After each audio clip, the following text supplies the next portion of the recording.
Assalamualaikum sahabat Obatin, bagaimana keadaan kalian hari ini? Kami doakan semoga sehat selalu.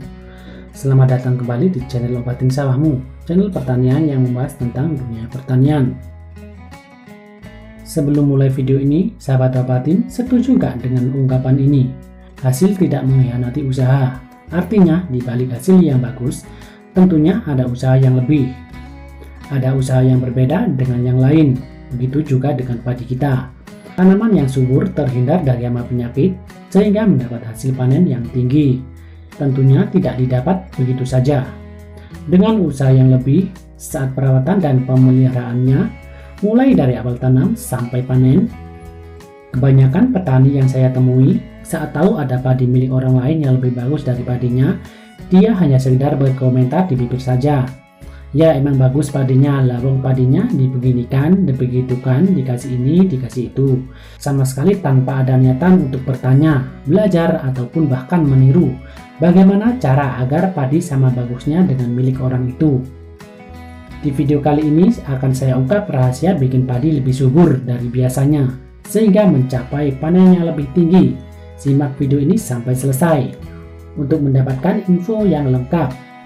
Sebelum mulai, kita intro dulu ya. Boom.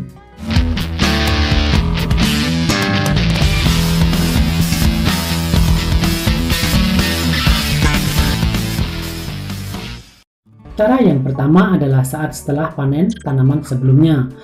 Segera mengolah tanah. Jangan sampai sisa-sisa tanaman dibiarkan begitu saja. Kemudian baru diolah saat menjelang mau ditanami kembali. Semakin cepat busuk akan semakin baik. Lahan harus segera ditraktor dan kalau perlu semprotkan dekomposer agar proses pembusukan sisa tanaman menjadi lebih cepat. Cara yang kedua, saat sebelum tanam, taburkan pupuk organik. Penambahan bahan organik ini bertujuan untuk memulihkan kembali tanah yang sudah diperas unsur haranya oleh tanaman sebelumnya. Pemberian pupuk organik ini nyatanya bisa mengurangi kebutuhan pupuk kimia pabrik yang semakin dibatasi sekarang ini. Kemudian cara yang ketiga, pemupukan lebih awal setelah pindah tanam maksimal 7 hari. Berikan pupuk NPK Ponska dan sedikit urea. Waktu yang lebih awal ini bertujuan untuk menyiapkan unsur hara, sehingga saat padi kecil mulai tumbuh, sudah ada makanan yang tersedia. Karena unsur hara fosfat dan kalium tidak langsung bisa diserap tanaman, atau biasa disebut dengan pupuk slow release. Kalau biasanya sahabat Obatin memupuk pertama menunggu padi terlihat hidup, 2 minggu baru dipupuk, coba sebagian lahan saja dengan pemberian pupuk lebih awal, dan bisa dilihat perbedaan hasilnya. Cara yang keempat, untuk membuat padi lebih subur adalah berikan pupuk cair 3 hari setelah pupuk sebar, dan lakukan setiap minggu sekali. Berikan unsur hara makro, nitrogen, dan fosfat, serta unsur hara mikro melalui semprot saat tanaman sebelum umur 45 hari dan setelah 45 hari melalui semprot daun. Berikan unsur hara, fosfat, dan kalium. Merek dan cara aplikasi sudah saya sampaikan di konten sebelumnya.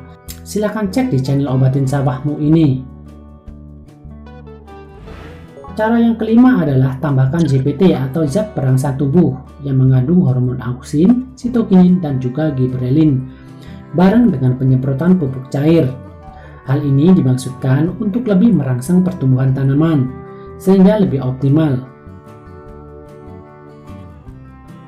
Dan cara yang keenam adalah lakukan pengamatan rutin hama dan penyakit pada tanaman padi sahabat Obatin semua. Untuk mengantisipasi hama dan penyakit, sahabat Obatin bisa menggunakan pestisida untuk hama utama padi.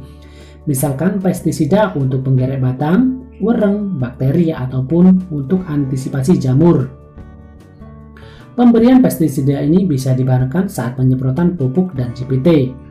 Jika rutin dan terjadwal seminggu sekali, berikan dosis rendah setengah dari dosis biasanya. Itu tadi cara-cara yang harus dilakukan untuk membuat padi kita lebih subur dan akhirnya sukses panen meningkat. Jika belum bisa melakukan semua cara yang saya sampaikan tadi, karena terkendala sesuatu, ada baiknya mencoba 1 atau 2 cara dulu, sesuai dengan kondisi lahan sahabat Obatin semuanya. Mungkin itu saja yang dapat saya sampaikan. Semoga video ini bermanfaat untuk para petani semuanya. Dan insya Allah kedepannya saya akan terus memberikan informasi yang menarik lagi di dunia pertanian, khususnya tanaman padi. Jika video ini bermanfaat, silakan sahabat Obatin klik tombol subscribe, like, dan nyalakan tombol loncengnya, agar saya lebih bersemangat lagi dalam memberikan informasi yang menarik seputar dunia pertanian, khususnya tanaman padi. Sekian dulu video dari saya David dari channel Obatin Sawahmu. Pamit, wassalamualaikum warahmatullahi wabarakatuh. Jangan lupa subscribe, komen, dan nyalakan tombol loncengnya, agar saya lebih semangat bikin konten di channel ini.